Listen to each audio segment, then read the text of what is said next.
Tarot, reeling in wisdom from the Sea of Tarot, and today is Tarot Tuesday. I'm going to do something a little different today. I've gotten a few requests from people who don't know very much about tarot or are just getting started out with tarot to do a video kind of explaining what tarot is. So I'm going to run through with you a really quick outline of, very briefly, the history of tarot, and then I'm going to talk about the anatomy of the tarot deck. The earliest ancestor of tarot originated in Europe in the 1450s, and then in about the 1700s and 1800s, tarot began to be associated more with divination. A few people came along who proposed that tarot had some older origins. Tarot was linked to ancient Egypt and Jewish mysticism and a lot of different other systems. So there wasn't really necessarily a lot of historical validity to these ideas, but they sparked people's imagination, and to some extent a lot of these ideas are still inherent in tarot today. The most common deck that people use now is the Rider-Waite, which was published, I think, in 1909 or 1910, which is the deck I have here. Alright, now that we've gone through that very brief, in a nutshell, history, let's talk more about the actual deck, what it is, and a little bit about how I believe it works. So there's 78 cards in a tarot deck, and what I've done here is split them into 6 groups, and I'll kind of run through each of those groups with you.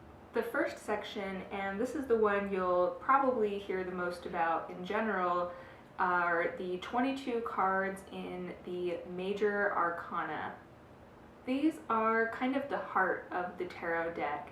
Usually, if a major arcana comes up in a reading, depending on the style of that particular reader, it will be given heavier weight. These are said to represent universal forces.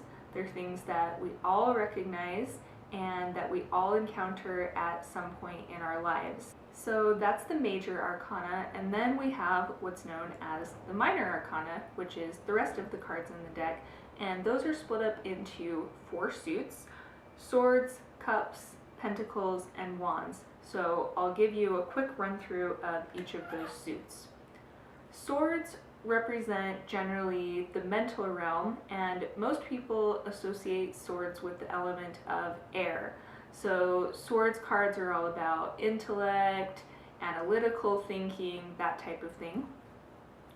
And then cups represent the emotional realm, connections to other people, dreams, love, emotional intelligence, that type of thing. And then wands are generally thought to be related to the element of fire. These represent creativity, forward movement, personal vision, enthusiasm, excitement.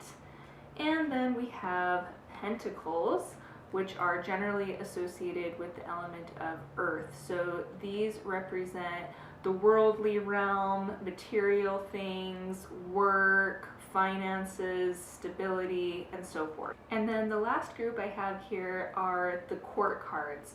So for each of the 4 suits, there are 4 court cards: pages, knights, queens, and kings.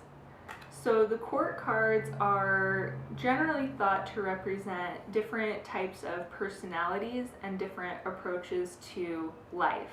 Now I want to talk a little more about how a reading actually works now that you kind of know the components of the deck.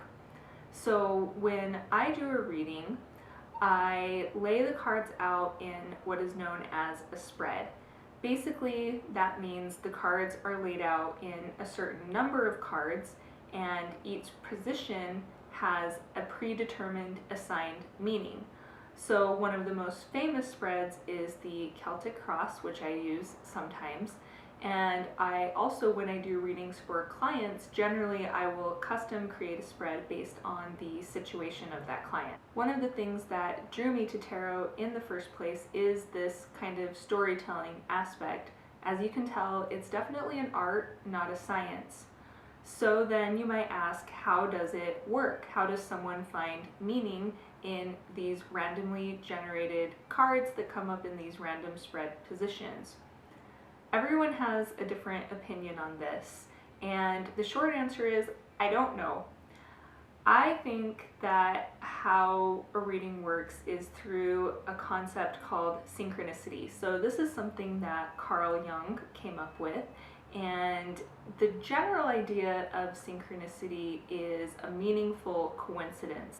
So synchronicity is a term that is used to describe events that are not necessarily linked through cause and effect, but seem to be linked in how we experience the meaning behind them.